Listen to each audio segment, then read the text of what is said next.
Nama mata kuliahnya PTI, bahasa Indonesianya, Pengantar Teknologi Informasi Daya. Pengantar Teknologi Informasi. Kenapa sih saya bisnis digital dapat ini, Pak? Itu basic banget ya. Jadi saya akan selalu share ke mahasiswa di kelas, kenapa sih kamu harus belajar ini? Ya, karena apapun yang saya bicarakan, kalau kamu tidak dapat alasannya, apalagi generasimu ya, dia pasti akan ngekoh belajar. Kayak apa sih dosennya dibikin di papan, atau mungkin pertanyaan yang lebih Bali ya, dijane ngalih pis ke nganggune Pak. Pengantar teknologi informasi sebelum jadi informasi adalah data. Ini menurut KBBI, Keluarga Besar Bahagia Indonesia ya. Kamus besar apa sih? Kamus besar bahasa Indonesia.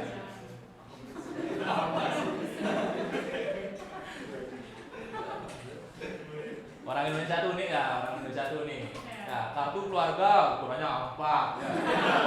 Surat izin mengemudi kecil. Bingung ya.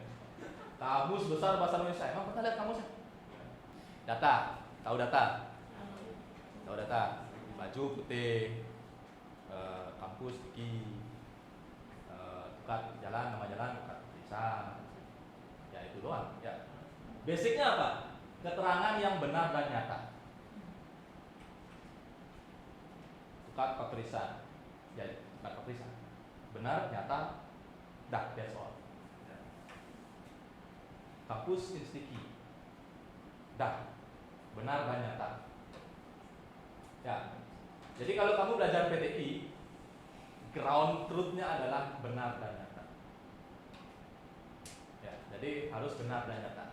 Terus gimana dong Pak? Konten hoax, lalu bullying, orang beli tiket Blackpink kenal tipu gitu kan? Ya, itu gimana tuh Pak? Itu sudah mencoreng yang namanya teknologi informasi. Karena sejatinya apa yang ada di internet itu harus benar dan nyata, bisa ditelusuri, valid segala macam.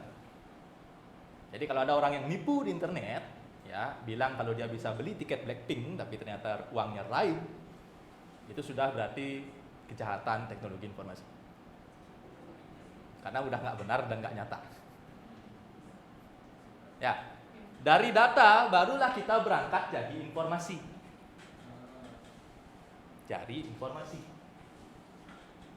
Ya, informasi itu lebih ke keterangan. Saya kasih contoh.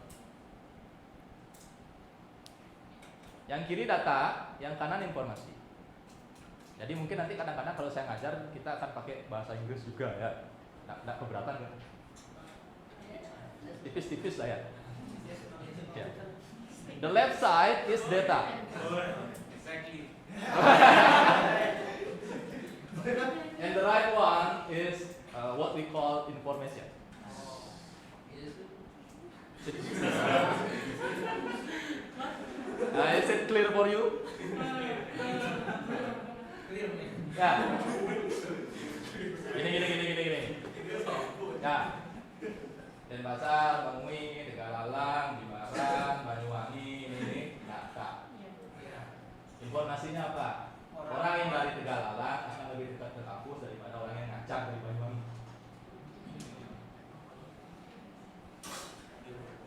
Bedanya data sama informasi. Kalau data itu pencabangan aja, yang benar dan nyata. Ya, ditulis dari Gianyar, memang benar dari Gianyar, udah titik tulis dulu. Ya, ditulis dari Banyuwangi, memang benar dari Banyuwangi, nyata dari Banyuwangi, udah titik itu. Tapi ketika diolah jadi pengetahuan, jadi keputusan, ya keputusannya misalnya kalau kamu kuliah dari Banyuwangi ke Istiki, kamu minimal harus ke kos, ke kontrak, atau punya rumah saudara. Kalau dari Gianyar, kamu bisa ngajak informasi. Itu bedanya data sama informasi. Belajar. Nah, this is clear?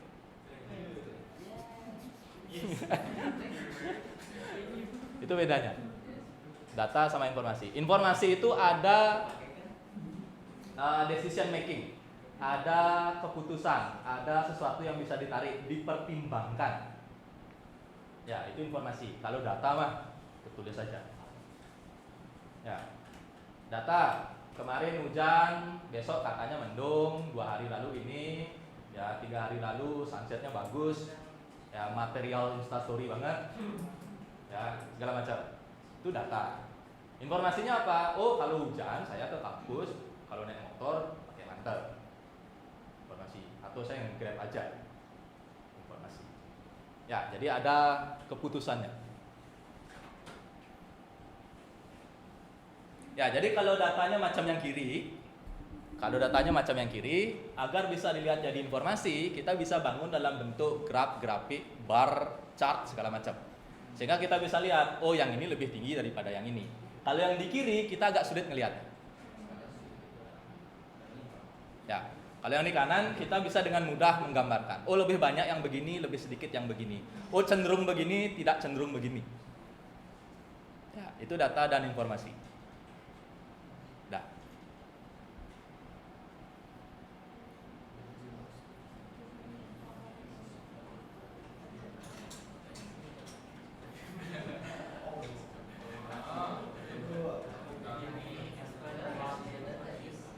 Saya di kelas nggak mau ngajar sendiri. Saya akan ngajar bareng ChatGPT. Tadi pagi saya nanya sama ChatGPT. Kasih tahu aku apa bedanya data dan informasi. ChatGPT jawab ini. Ya, bisa bahasa Inggris ya? Ya, dia kalau ChatGPT dia ngasih analogi yang simpel banget ya. Ya, simpel banget. Jadi kalau ada data 3, 6, 9, 12, 15 data. Informasinya apa? Rata-ratanya adalah 9. Ya. Consider the following set of number 3, 6, 9, 12 and 15. The data just a list of numbers. Yeah. Now let's say we calculate the average of this number and we find that is 9. Berarti itu informasi. Ya. Jadi kalau dosen lain mungkin kalian tidak boleh pakai ChatGPT. Ya, harus yang alami. Tapi kalian yang mencuri data sama saya tidak. Saya selama 16 pertemuan akan ngajar bareng dia. Jadi saya jelasin materi, ya, ntar dia yang ngomong. Itu juga menjadi salah satu kontrak kuliah. Ini terkait cuaca yang tadi.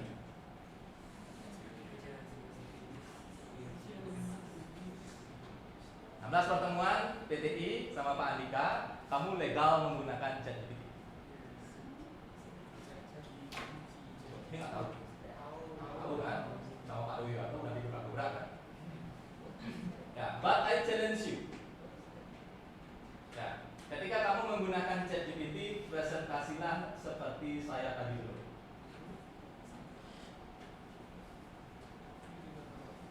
Jadi kamu ngomong dulu, hal itu juga selaras dengan apa yang saya tanyakan pada ChatGPT. Ini Pak.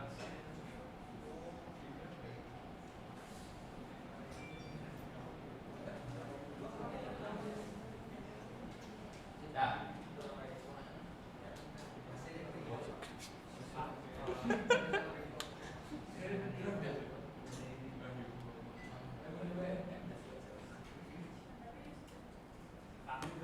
Oke.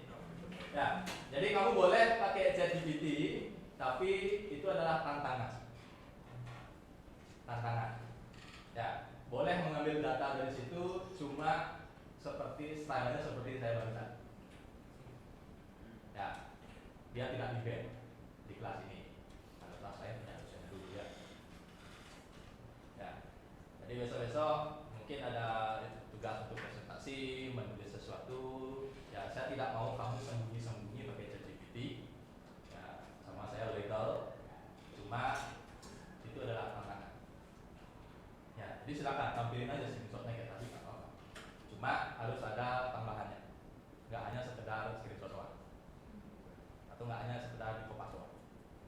Ya, minimal kamu kaitkan dengan real kondisi di Bali, di Indonesia. Ya, ChatGPT itu kan dia cuma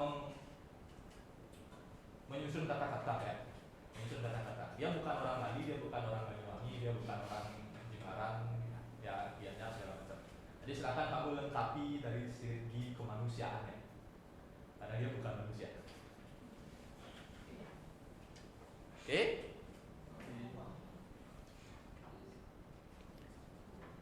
Ya, jadi selama 16 kali ketemu, ya, topiknya akan beda-beda. Ya, topiknya akan beda-beda.